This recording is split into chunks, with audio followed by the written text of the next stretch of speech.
Hey y'all, let's get into all the things that AppleSoldier hates because they aren't Apple.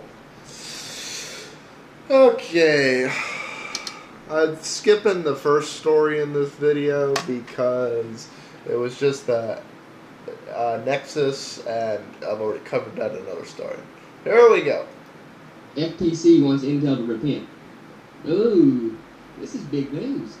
Now that Intel's wanting to start putting GPUs inside the CPU itself, we're having problems here. We're talking, Intel is getting worried because GPUs are being used more and more here lately, and will be used more and more to do actual computing with.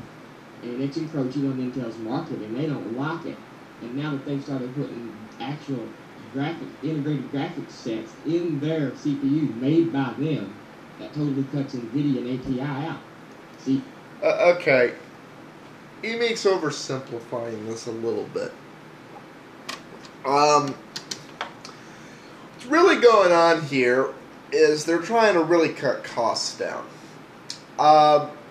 Whether Emeek likes it or not, we're moving more and more to on-chip computing, where everything that can benefit from being tied directly into the CPU and the removal of front-side bus and so forth is going to be on the chip.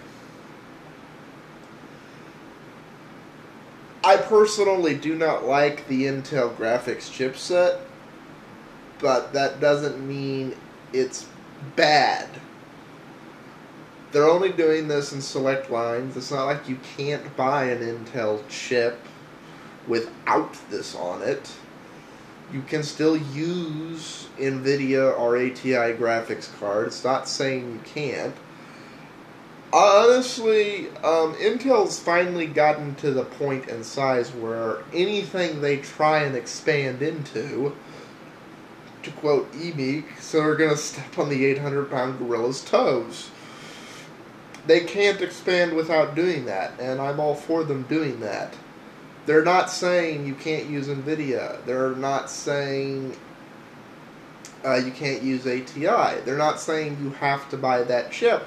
They're not saying if you want to use an Intel chip, you have to use Intel graphics. This is the FTC basically trying to look busy.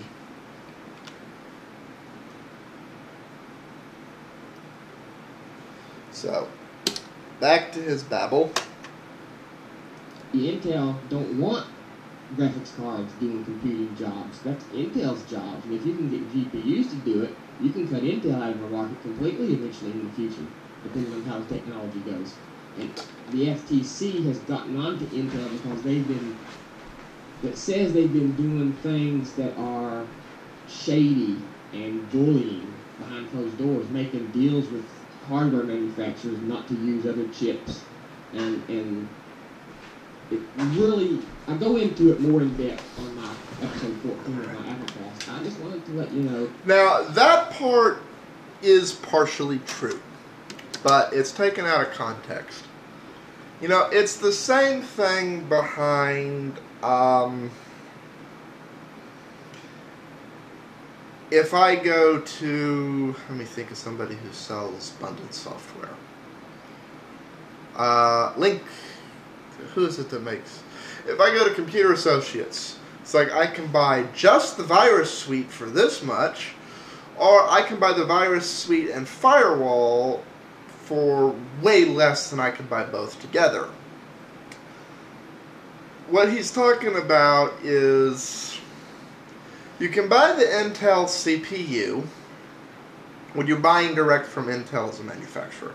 You can buy the Intel CPU, or you can buy the Intel CPU and a motherboard that's entirely Intel chipset bundled together for less than the price of the CPU itself. Basically, they give you the motherboard for free.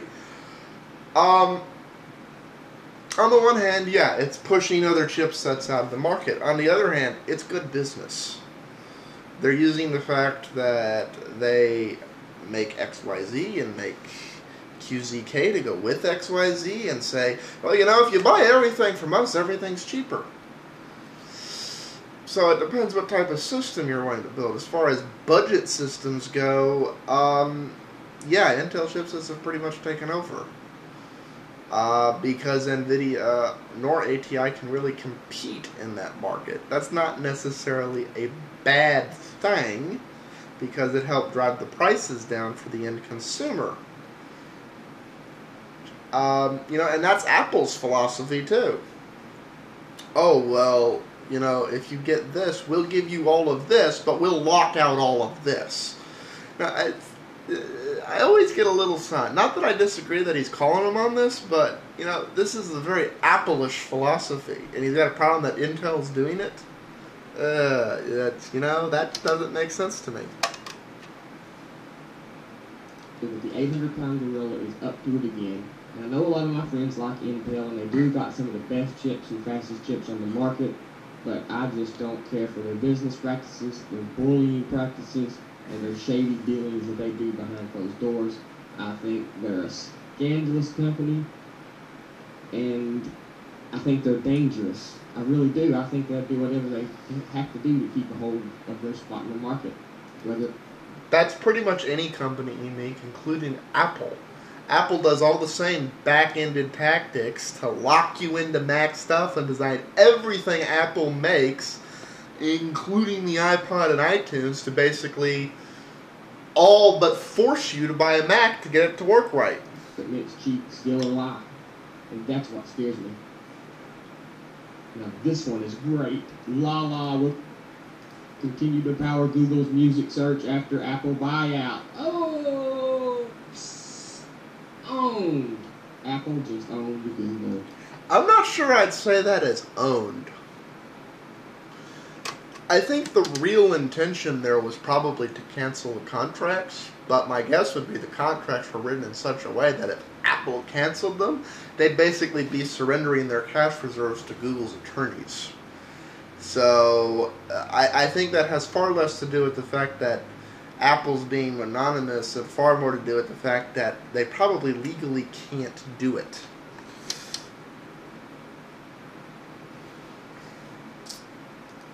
When Apple purchased streaming music service Lala a couple weeks ago, the most plausible use for such an acquisition, the addition of streaming functionality to iTunes.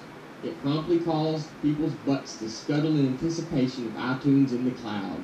Still, the buy was problematic, considering that it has been rumored that Apple was buying Lala to kill it, and that it was a purchase made just to thwart Google, which is what I think. I agree with that. I think it was made just to thwart Google, and I think their intention was to kill it, and they realized they couldn't legally do it because they'd have to dishonor all the contracts. However, when those contracts come to an end, don't think things aren't going to change. So those contracts aren't indefinite. They're for a set period of time.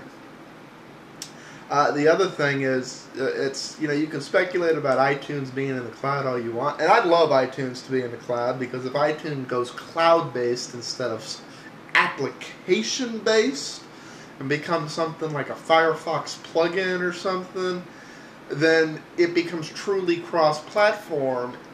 However, I don't ever see that happening, because iTunes is one of the tools that Apple uses to go in there and have a stranglehold on all of the iPhone line and basically say, aha, you bought an iPhone. Well, you're going to have problems with it if you're using anything but a Mac from time to time, and it won't work on Linux at all. If that goes cloud-based and people can get the updates they should be able to over the cell phone carriers, via the cloud, via an app plugin, guess what? Apple's market share will go down, because now one of their most successful products is truly cross-platform, which is something they refuse to do.